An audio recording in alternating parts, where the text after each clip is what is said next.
Dhallywood superstar Shakib খানের নায়িকা অপু বিশ্বাসকে দেখা যেত পর্দায়। পর্দায় নায়িকা থেকে ঘরের বউ হিসেবে ভালোবেসে বিয়ে করেন শাকিব খান। তাদের সন্তান আব্রাহাম খান জয় পৃথিবীতে আসে 2016 সালে 27 সেপ্টেম্বর। সেই হিসেবে 8 বছর পূর্ণ হলো আব্রাহাম খান জয়ের। বিশেষ এই দিনের ছেলেকে নিয়ে নানা অনুভূতির কথা ফেসবুকে প্রকাশ করেছেন অপু বিশ্বাস।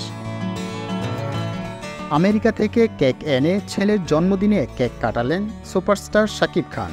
শনিবার রাতে দেখা মিলল সেই দৃশ্যই। ছেলের জয়ের হাতে হাত রেখে কেক কাটছেন তিনি। ছেলের জন্মদিনে বাবা শাকিবের কেক কাটার প্রসঙ্গে অপু বিশ্বাস বলেন, এইবার কয়েক জায়গায় আব্রাহাম খান জয়ের জন্মদিনে কেক কাটা হয়েছে।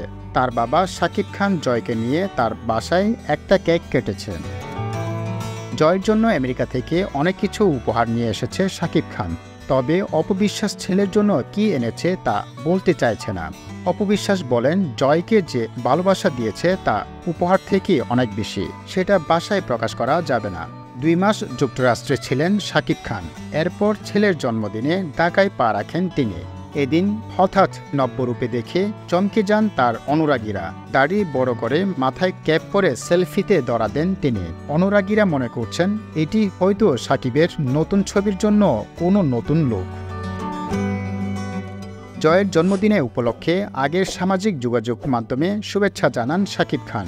এক ফেসবুক পোস্টে জয়ের ছবি পোস্ট করে শাকিব খান লিখেন, জন্মদিনের শুভেচ্ছা আব্রাম, মনে রেখো তোমার যে কোনো প্রয়োজনে আমি সবসময় আছি, লাভ ইউ পাপা। অন্যদিকে শাকিব খানের আরেক ছেলে শাহজাদ খান বীর জয়ের জন্মদিনে শুভেচ্ছা জানিয়েছে। বীরের মা বুবলির ফেসবুকে একটি রিলস প্রকাশ করা হয়েছে। এতে শাহজাদ খান বীরকে বলতে শোনা যায়, হ্যাপি বার্থডে জয় ভাইয়া, I love you so much. Happy birthday, Joy Bhaiya. Enjoy your day, brother. I love you so much.